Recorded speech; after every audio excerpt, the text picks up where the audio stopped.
open at him. Y'all got my back out there, right? I always like this part.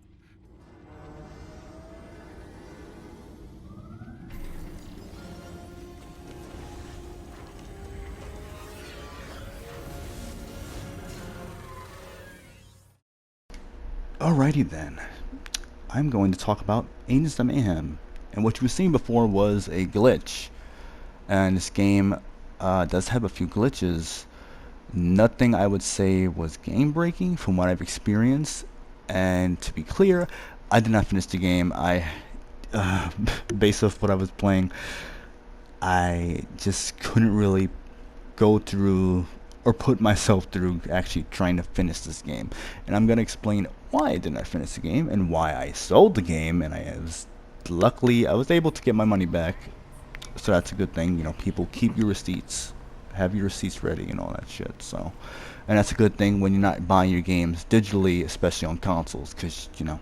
Anyway, all that stuff out the way, let me get into this game. First of all, I'm gonna point out the positives for me personally, just my opinion, only my opinion. I'm not going based off anyone else or whatever. So, and I'm not really going to try to give into a big backstory of the game, because this ain't a review and none of that type of stuff, whatever. So, what I like about this game is the graphics.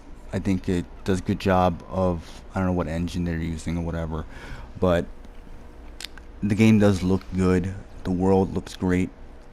You know, exploring the world is nice to see the different stuff and the whatnot. It's very good. I like it. But there are things I do not like about the world, and that is that it does not feel alive.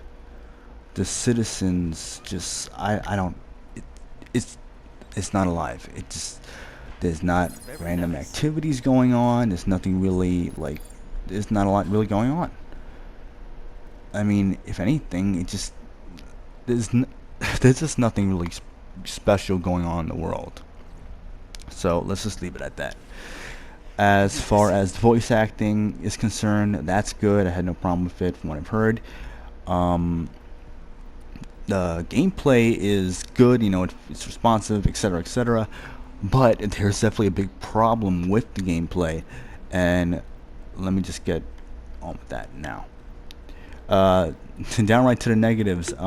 This game, how it is being played and how things are shown to you, it seems like it should have been at a lower price, but it also seems like it's a mishmash of a few other genres, such as like MOBA games, like heavy emphasis on online and team play and that type of stuff. You know, like games like Overwatch, whatever, you know, swap between characters, you choose a character, you know, team, you know, deathmatch, whatever, blah blah blah. Also has like this weird, I don't know, it feels like it's not sure if what it wants to be in a way, but in a way it does feel like it knows what it wants to be. I don't know, it's really weird, but, and I'm probably not making much sense what I'm saying, so let me try to break things down a bit. The gameplay is very tedious. The mission structure is most tedious thing of all. You really feel like you're going through a lot of the same stuff, the same formula, format. It's all the same, and it's, you know, after a few hours, you play it for a few hours at first, you know, you don't really notice it, or you may not, you just ignore it. It's like, all right, that's pretty cool, whatever.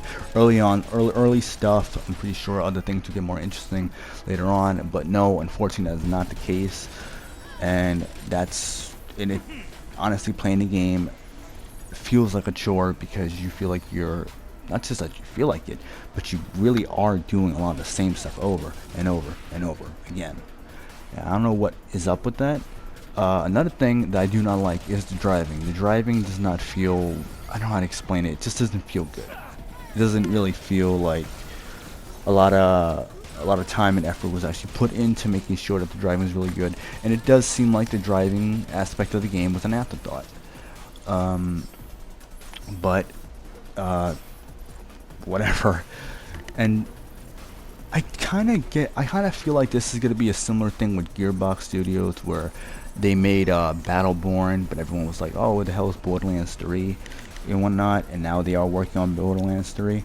I feel like this will be the same thing with Volition, where they, we're gonna go on and make this game Agents of Mayhem, and I feel like watch by next year or so, it's gonna be announced that they're gonna end up working on Saints Row 5, which I feel like after playing this game, they should have just made Saints Row 5. I don't know why they felt the need to do this.